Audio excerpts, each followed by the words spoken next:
Shalom pada semua para belia, para anggota, dan selamat hari Sabat kepada semua. Semoga kita terus tetap tenang di rumah dan tetap setia kepada Tuhan dalam menghadapi kemelut COVID-19 ini. Ini adalah pelajaran yang terakhir dalam siri pelajaran Week of Prayer atau Minggu Doa Belia untuk belia kita seluruh dunia.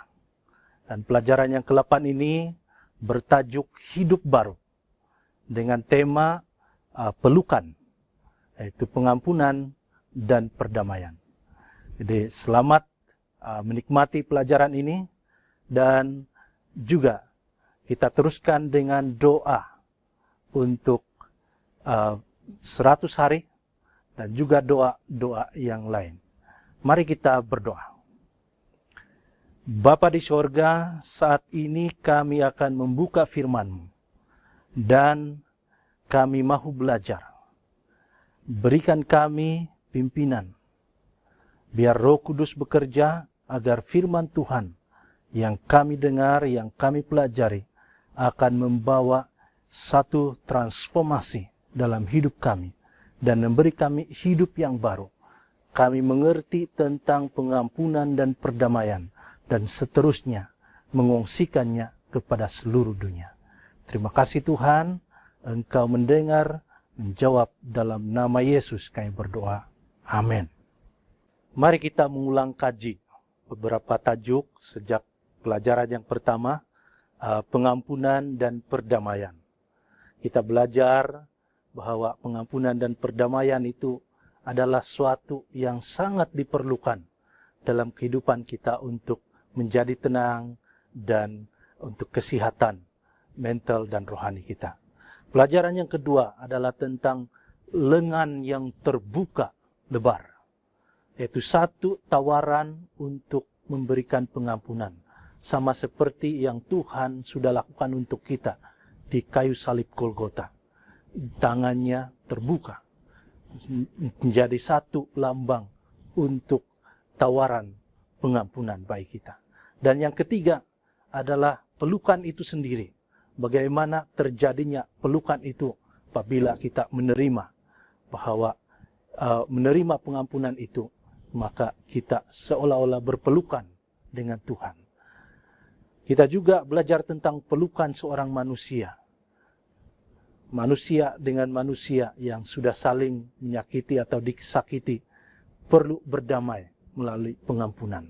Dan pelajaran yang kelima, kita belajar bagaimana menjadi duta-duta perdamaian yang membawa damai kepada keluarga kita, kepada sahabat-sahabat kita, dan semua orang yang kita temui, sama ada secara fisikal maupun di alam maya. Dan pelajaran yang keenam adalah tentang kebenaran dan akibat. Kita mengampuni bukan berarti kita membenarkan apa yang salah, tapi kita mahu memberikan peluang untuk melakukan apa yang benar. Dan pelajaran yang ketujuh, baru semalam kita belajar tentang tajuk yang mengatakan orang yang paling sukar untuk diampuni. Dan itu adalah diri kita. Dan kita perlu belajar bukan saja mengampuni orang lain, tetapi untuk mengampuni diri kita sendiri. Dan pada Sabat ini, pada pelajaran yang terakhir ini, kita akan melihat, belajar tentang tajuk hidup baru. Mari kita melihat kepada ayat tema sepanjang Minggu Doa Belia ini dalam 2 Korintus 5 ayat 17 sampai ayat yang ke-21. Saya akan baca ayat ini satu persatu, bermula dari ayat 17. Jadi siapa yang ada dalam Kristus, ia adalah ciptaan baru. Yang lama sudah berlalu. Sesungguhnya yang baru sudah datang. Dan semuanya ini dari Allah, yang dengan perantaraan Kristus telah mendamaikan kita dengan dirinya, dan yang telah mempercayakan pelayanan pendamaian itu kepada kami. Ayat 19, sebab Allah mendamaikan dunia dengan dirinya oleh Kristus dengan tidak memperhitungkan pelanggaran mereka. Ia telah mempercayakan berita pendamaian itu kepada kami. Jadi kami adalah utusan-utusan Kristus. Seakan-akan Allah menasihati kamu dengan perantaraan kami. Dalam nama Kristus kami meminta kepadamu, berilah dirimu didamaikan dengan Allah. Dia yang tidak mengenal dosa telah dibuatnya menjadi dosa kerana kita, supaya dalam Dia kita dibenarkan oleh Allah. Jadi kita telah menyelami maksud setiap ayat ini sepanjang minggu ini. Mari kita melihat kepada proses pelukan itu sendiri. Proses pelukan yang kita samakan dengan proses pengampunan dan perdamaian. Apa langkah yang pertama? Yang pertama adalah dengan menawarkan pengampunan itu sendiri. Dengan mengikuti contoh Kristus, membuka tangan kita, membuka hati kita untuk mengampuni mereka yang telah menyakiti kita. Dan ini adalah pilihan pribadi. Selepas itu, orang yang telah menyakiti akan menerima dan kemudian datang dan saling berpelukan itu terjadi. So, pelukan itu terjadi, saling mengampuni. Namun satu lagi langkah yang terakhir dalam proses ini adalah melepaskan pelukan itu. Walaupun berpelukan itu satu perasaan yang baik, sesuatu yang baik, tetapi kita tidak boleh terus berada dalam keadaan berpelukan sepanjang masa. Kita perlu melepaskannya dan meneruskan kehidupan dalam hidup yang baru kerana kita sudah diperdamaikan. Mari kita melihat kepada cerita pertama yang sudah kita pelajari dalam pelajaran sepanjang minggu ini, yaitu cerita tentang Adam dan Hawa. Bagaimana mereka telah melanggar perintah Allah dan bagaimana mereka jatuh ke dalam dosa. Tuhan sendiri datang ke Taman Eden mencari Adam. Kita boleh bayangkan bagaimana Tuhan mengatakan, Adam, di mana kamu? Dan Adam menyahut namun dia bersembunyi. Ini adalah inisiatif dari Tuhan. Bukan Adam yang mencari Tuhan pada waktu itu, tapi Tuhan yang mencari orang yang berdosa, yaitu Adam. Dan dalam pertemuan itu, Tuhan memberi jalan keluar yang kita ketahui sebagai rencana keselamatan bagi manusia yang telah berdosa. Satu janji yang Tuhan ucapkan kepada manusia, dan juga suatu yang memberikan kita jalan untuk kembali kepada Tuhan. Dalam Kejadian 3 ayat 15 dicatatkan seperti ini. Tuhan mengatakan ini kepada ular yang telah dikuasai oleh iblis. Dia katakan, aku akan mengadakan permusuhan antara engkau dan perempuan ini, antara keturunanmu dan keturunannya. Keturunannya akan meremukkan kepalamu, dan engkau akan meremukkan tumitnya. Adam dan Hawa pada saat itu mengerti bahwa ini adalah sebuah janji. Mereka akan mempunyai keturunan, dan keturunan mereka itu akan menjadi penebus, menjadi penyelamat bagi mereka, supaya mereka boleh diperdamaikan, boleh kembali kepada Tuhan melalui pengorbanan keturunan mereka itu. Dan Adam dan Hawa menunggu, dan terus menunggu, sehingga mereka mati. Dan keturunan-keturunannya terus menunggu, sehinggalah Yesus datang, dan ini digenapi. Apabila Yesus datang, kita mengerti bahwa hidupnya di dunia adalah hidup yang memberitahu kita tentang betapa besarnya kasih Tuhan itu.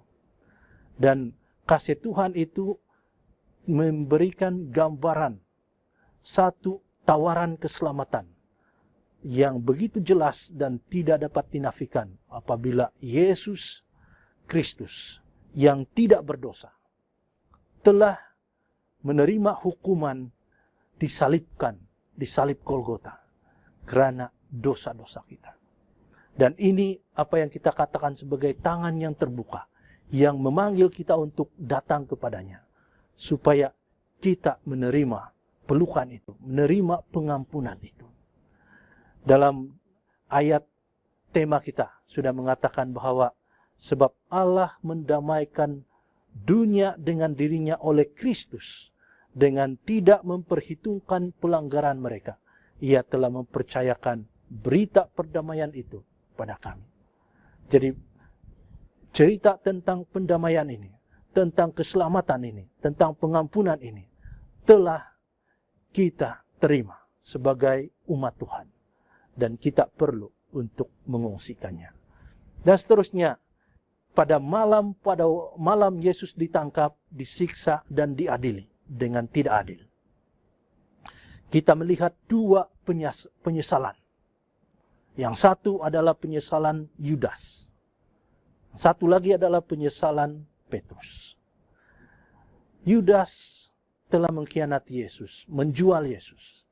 Namun apabila melihat bahwa Yesus dibicarakan dengan tidak adil dan Yesus tidak melawan, hanya diam ketika disiksa, dia menyesal. Dia kembali membawa uang yang telah dia terima dan dikembalikan kepada pemimpin-pemimpin agama dan katakan, saya berdosa. Saya telah menyebabkan orang yang tidak berdosa ini dianiaya. Namun penyesalannya itu tidak diterima.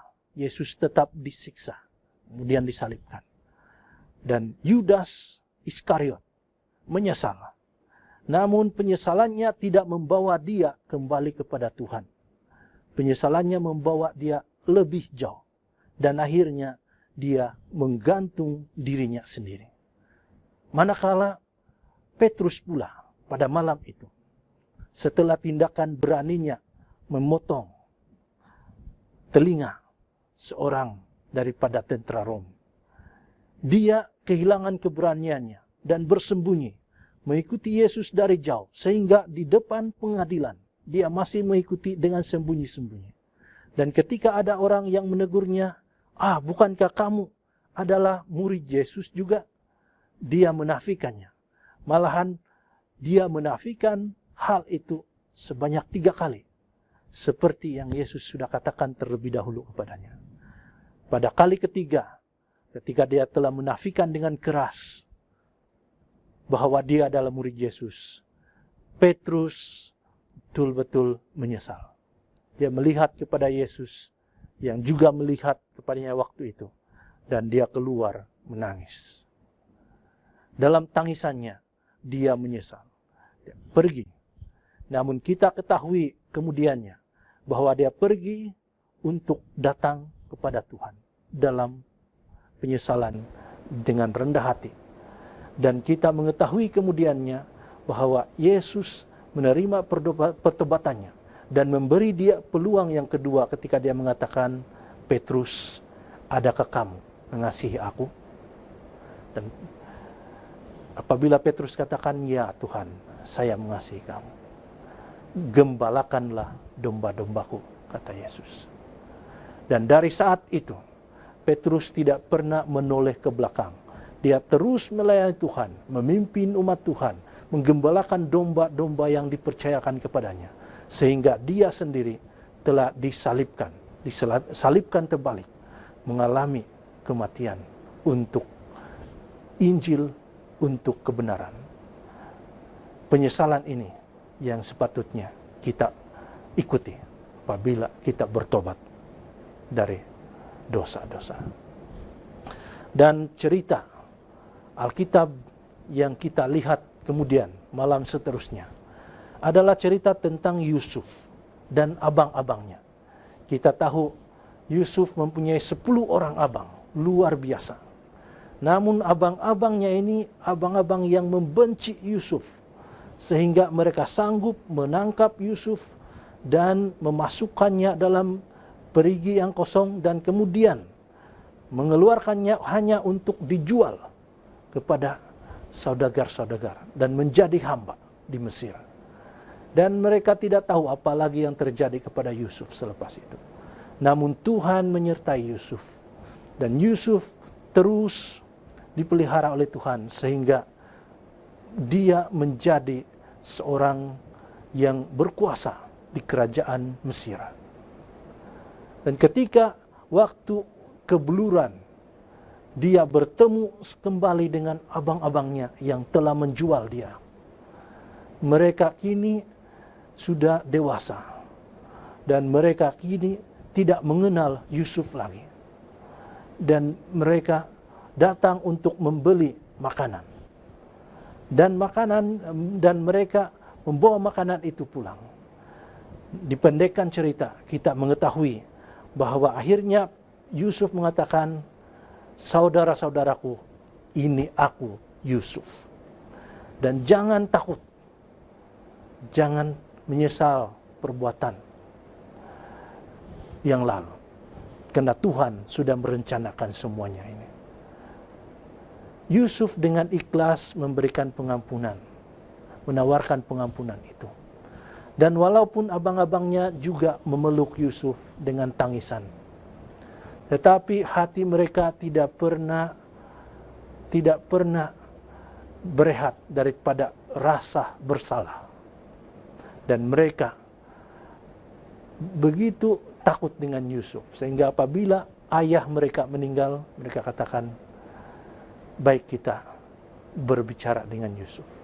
Rupa-rupanya selama ini mereka tidak percaya bahwa Yusuf benar-benar telah mengampuni mereka.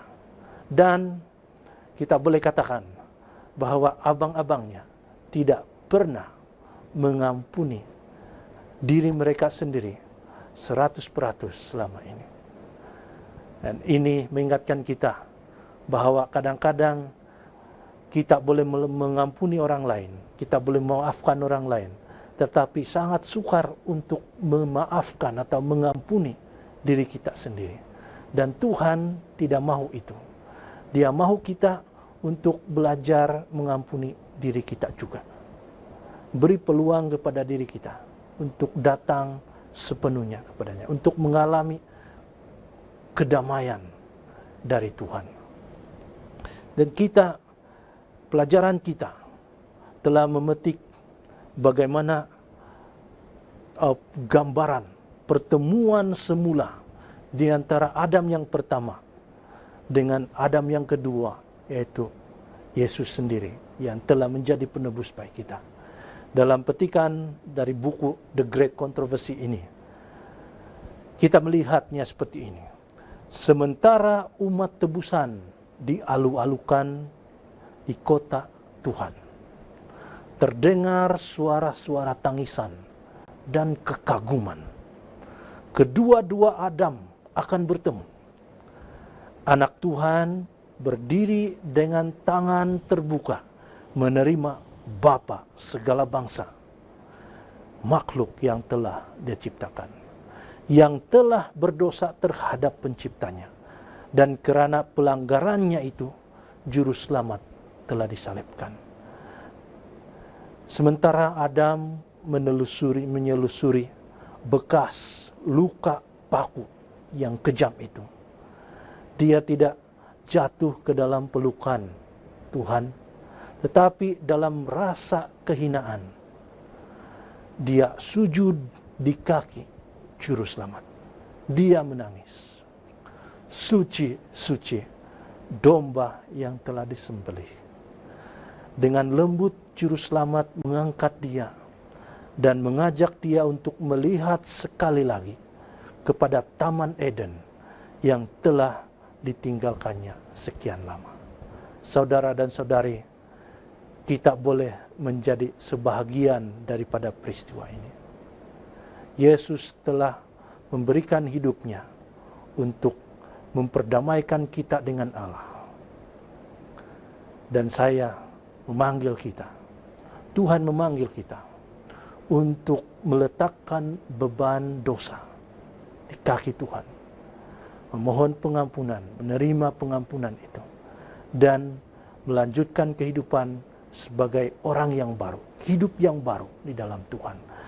Cabaran kita untuk kita malam ini, untuk hari ini, dalam pelajaran ini, adalah untuk menjadi duta-duta perdamaian.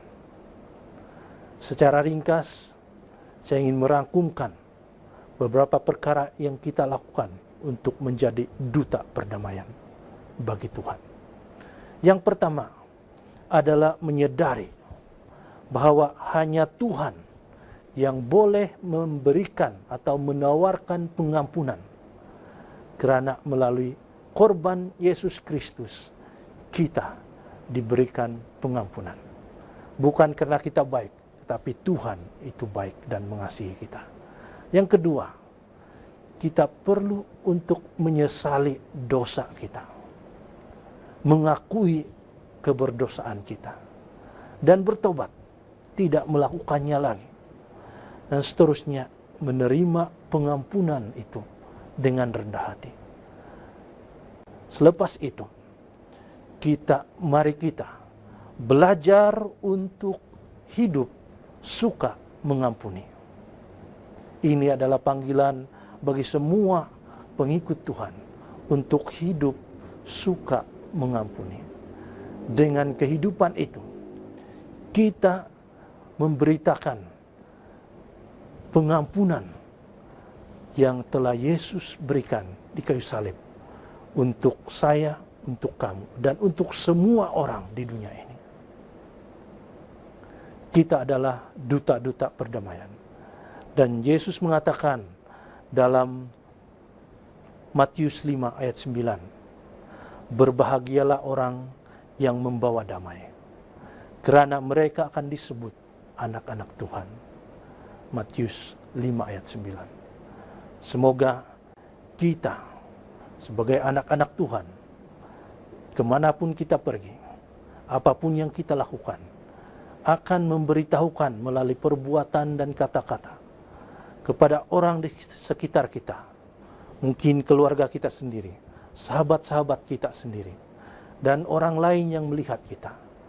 Kita membawa hidup yang suka mengampuni, sikap yang suka mengampuni ini, dan bukan mencari kesalahan, bukan menyalahkan orang lain.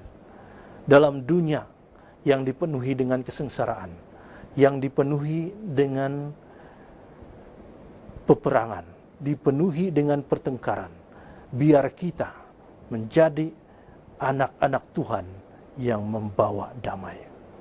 Dan sementara kita terus bergumul dengan kemelut COVID-19 yang semakin memberi kita tekanan dari hari ke hari, selain daripada terus berdoa, mari kita terus mengamalkan sikap saling mengampuni. Biarlah itu terpancar dalam perbuatan kita di rumah, di depan dengan ahli-ahli keluarga. Dan juga jangan lupa di media sosial. Apabila kita mengatakan sesuatu atau mempost sesuatu di dalam dalam media sosial kita, jangan lupa mengucapkan kata-kata yang menggambarkan kasih dan pengampunan Tuhan yang sudah kita terima. Kita adalah anak-anak Tuhan yang membawa damai. Mari kita berdoa. Maha besar Tuhan Bapa di surga, Engkau yang telah memberi kami damai sejahtera yang melampaui segala akal.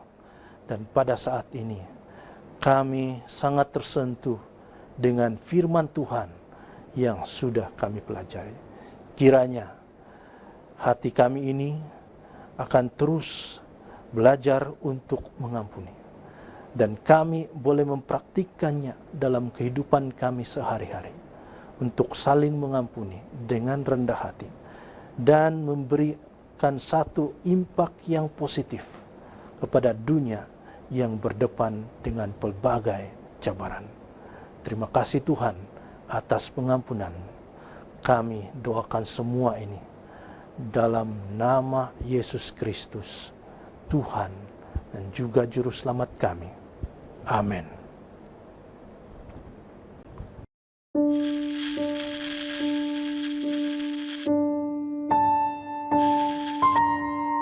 亲爱的冠状病毒，几个月前我甚至不知道你的存在。Per fare guerra a noi. Sí, nosotros estamos en guerra. 알 수 없는 무언가와 싸워야 하는. E isso me enche de incerteza. Uncertainty. Incertitude. Sappiamo che la tua armata è molto grande. Sehr groß. Du bist überall.